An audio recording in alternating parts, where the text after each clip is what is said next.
Olá pessoal, muito boa noite a todos. Aqui quem fala é o Whindersson Suzano, sou analista de investimentos aqui na Valorama e vamos dar início ao nosso 10 minutos de economia aqui no canal do Valorama. Roda a vinheta.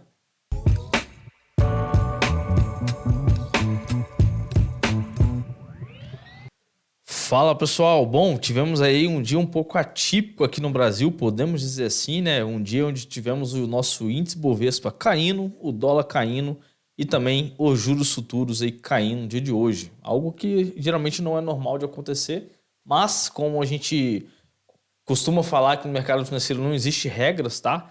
A gente vê aí, por exemplo, um dia um pouco atípico, né, como esse aí. E tem algumas pessoas que gostam de utilizar algum tipo de estratégia, por exemplo, quando o Ibovespa cair, você compra dólar, e quando o dólar subir, você vende Ibovespa, enfim. Existe vários tipos de estratégia aí, e a gente está acabando de mostrar aqui que esse tipo de estratégia também pode falhar, tá, pessoal? Isso acontece, tá? Isso é normal, como eu disse anteriormente, aqui no mercado financeiro não existe uma regra clara sobre isso, né? E é interessante trazer aqui para vocês esses pontos, né? Que acontecem no dia a dia aí e que mostrar também que nada, não existe uma regra clara aí, como disse anteriormente aqui no mercado financeiro, tá bom? Bom, pedir para compartilhar a tela aí, vamos trazer aqui os principais destaques para hoje, né? As ações aí, por exemplo, do setor de minério despencaram, né? Principalmente aí a Vale foi uma das principais quedas aí, a Semin também caiu bastante, né? Mas vamos lá. Antes da gente começar a falar, eu trouxe aqui alguns dados do calendário econômico no dia de hoje, como a gente pode observar, não tivemos praticamente nenhuma notícia relevante aí. Na verdade, a gente teve aqui o índice de climas, né, de negócios lá na Alemanha, né, um indicador aí interessante para saber como é que está a economia lá na Alemanha.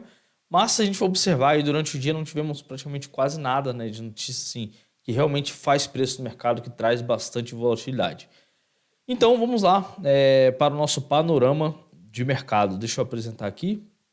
Compartilhando a tela? Show de bola, vamos lá. Bom, o Ibovespa fechou em queda de 0,40, cotado a 103.957 mil pontos, né? Então, mais um dia de recuo aí do nosso principal índice acionário aqui no Brasil. O dólar, por outro lado, fechou na casa dos 5,4, caiu cerca de 0,22%. E os juros futuros, se a gente for observar, tiveram que fechar em queda também, né? Os juros do mercado precificando lá em 2026, os juros a 11,68%, né? Uma queda de 0,85%. Os juros para 2025, o mercado precificando aí os juros em 11,87%, uma queda aí de 0,75%. E os juros para 2024, o mercado precificando em 13,20%, os juros e uma queda de 0,15% em relação ao seu dia anterior. Os índices americanos, tivemos aí o Dow Jones, que subiu cerca de 0,2%, o S&P subiu cerca de 0,09% e a Nasdaq caiu cerca de 0,24%. Aqui as maiores altas tivemos a Pecar, Pão de Açúcar, que subiu 4,61%, a Prio subiu 3,03%, a Edux 3,01%, Magalu 2,73%, a Eletrobras 2,45% e a Taesa 2,28% aí, com principal destaque de alta para hoje.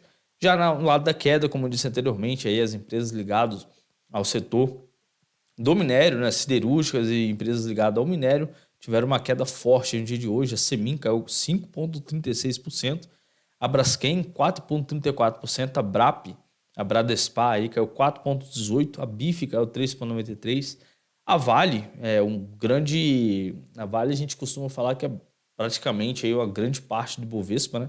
Possui aí uma grande fatia do nosso índice Bovespa, né? Caiu cerca de 3,62%, a CSNA caiu 3,3%, MRV caiu 3,22%. O volume em relação à sua média de 20 períodos, a gente tem a Brap, Bradespar, que negociou 2,52 vezes a sua média de volume.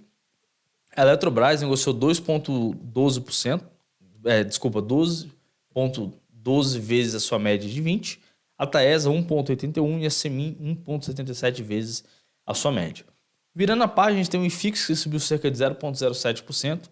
Pessoal, não repare aqui, tá? A gente teve algum erro aqui no código, não sei porquê disparou, mas aconteceu algumas vezes, logo depois eu tive que acertar, tá? Mas tivemos esse erro no código, obviamente não tivemos essa alta no dia de hoje, né? A alta foi apenas de 0,07%, não foi essa alta toda aqui, tá, pessoal? Então eu vou acertar esse código aí logo depois para mandar para vocês lá no nosso canal do WhatsApp. Destaque para o RCRB11, que subiu 6,89%, o CPF CPFF11 que subiu 3,55%. Já as maiores baixas, o HCTR caiu 6,82%, o VSLH 11 5,82% e o DEVA 11 que caiu 4,79%. Para quem nos acompanha aqui, tá, pessoal? A gente comentou bastante sobre esses FIIs, né? Eles tiveram alguns problemas aí por questões aí de contratos, enfim, das suas propriedades que o FII ele praticamente administra, né? Então, esses FIIs aí, eles tinham resultados bastante consistentes aí até o início desse ano, aproximadamente ali. Foi exatamente quando ele começou a despencar. Para quem não lembra, o HCTR, ele tinha valor de mercado de aproximadamente R$ 80, se não me engano, 80, 89, né? E mais um FII aí que realmente despencou, né?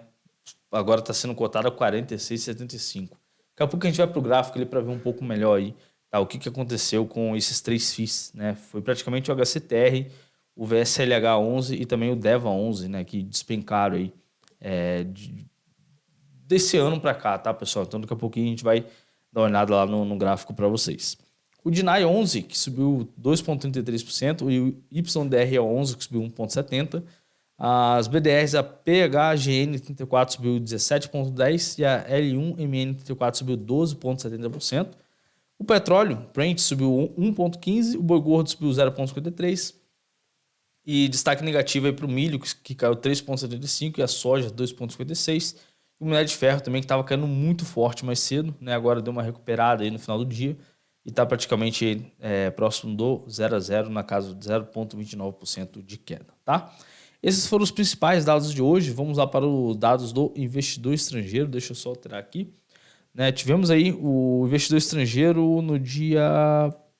parece que não atualizou, tá, pessoal? Não sei porquê, mas o investidor estrangeiro ele praticamente retirou, na verdade, retirou 18 milhões apenas, tá? Então foi praticamente uma retirada aqui de vai aparecer aqui 0,018. Eu peguei os dados desatualizados, peço perdão aí para vocês, tá?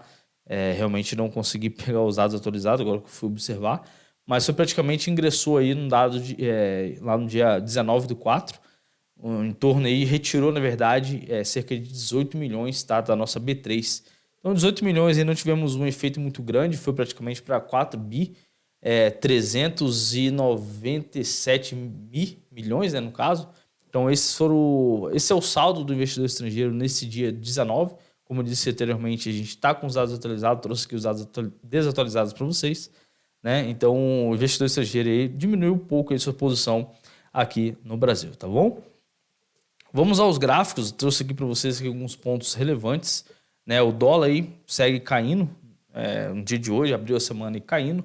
A gente comentou, tá, pessoal, que realmente essa máxima da semana passada aí é um ponto extremamente relevante, tá? Para pensar em uma possível compra do dólar, tá? O rompimento dessa máxima aí vai praticamente confirmar o padrão, né, de inside candle. Para quem não sabe, o inside candle é quando um candle positivo está dentro do corpo negativo, um corpo anterior, né? Então, se a gente for observar aqui, o corpo branco está dentro do corpo preto, que é o candle negativo, tá? E o mesmo acontece ao contrário, tá, pessoal? Por exemplo, se fosse numa resistência ali, deixa eu ver se a gente consegue achar um por aqui, um bem próximo aqui, tá? Mas basicamente o inside é quando o candle preto está dentro do candle branco, tá? O candle negativo, no caso, se encontra dentro do range do candle branco. Aqui a gente pode observar aqui que não deixa... Aqui é um inside candle, na verdade, né? Aqui está o candle branco e aqui o corpo do candle preto, né? Aqui também tem o inside candle.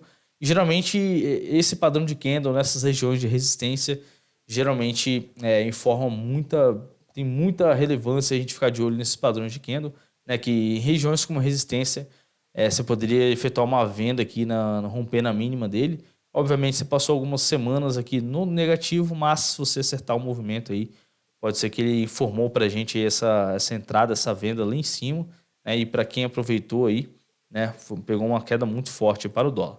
Aqui mesma coisa, tá, pessoal? O rompimento da máxima da semana passada aí vai dar o start de compra para o dólar, utilizando a estratégia de candlesticks, né, do padrão inside candle, e está exatamente na sua região de suporte. Então aqui a gente tem a questão da relação do candlestick, o inside candle, em região de suporte. A gente tem aí uma informação muito relevante, né, que pode vir aí a subir, caso venha romper, pode subir um pouco mais aí nas próximas semanas, tá? Alterar aqui para o Ibovespa, né, o Ibovespa aí abriu praticamente em queda aí, né, durante o dia ele estava caindo um pouco mais, depois tentou recuperar, chegou a ficar no terreno positivo um certo momento, mas virou para queda e fechou aí na casa do 0,40. Como eu disse anteriormente, vamos lá para o HCTR para a gente observar aí o que aconteceu com esse FII, tá, pessoal? O FII que chegou a ser cotado aí lá na casa dos R$93, tá? Na verdade chegou até R$100 reais aqui, praticamente uma das suas máximas, né? E se a gente for observar esse FII, desde lá da metade de 2022 até hoje, por exemplo, o FII já caiu praticamente 55%, uma queda extremamente forte, né, do FII, o HCTR. Para quem não sabe, aqui no Profit você pode utilizar aí, você clica no botãozinho aqui, ele já informa as notícias mais relevantes aí pro caso desse FII, né? Deixa eu só alterar aqui. Mas ele fala um pouco mais sobre a recuperação judicial do Gramado Parques, tá? Foi exatamente isso que aconteceu basicamente no HCTR. Não só o HCTR, como o DEVA 11 também teve alguns problemas aí em relação ao Gramado Parques, tá, pessoal? Foi exatamente a sua principal notícia aí. Infelizmente aí foi um FII, né, que muita gente gostava, muito pelo que ele apresentou no longo prazo. Para quem investiu lá em 2019, esse FII chegou a valorizar cerca de 159%, fora os dividendos distribuídos, tá? Então foi um FII aí que muita gente gostava desse FII, né? Que infelizmente a gente pode observar essa queda acentuada aí nesse FII. E fora também teve outros aqui também, como por exemplo o DEVA 11, né? Que seguiu no mesmo caminho aí do HCTR, né? O HCTR até era um pouco mais antigo, podemos dizer assim, né, do que o DEVA 11, mas o DEVA 11 aí, infelizmente, também seguiu no mesmo caminho, tá? Bom, pessoal, esses foram os principais dados que eu queria trazer para vocês. Não tivemos muitas notícias relevantes para o dia de hoje, mas trouxe aqui alguns pontos interessantes para você começar aí a sua semana muito bem informado, tá bom? Espero que vocês tenham gostado desse vídeo. Um grande abraço e até mais. Tchau, tchau.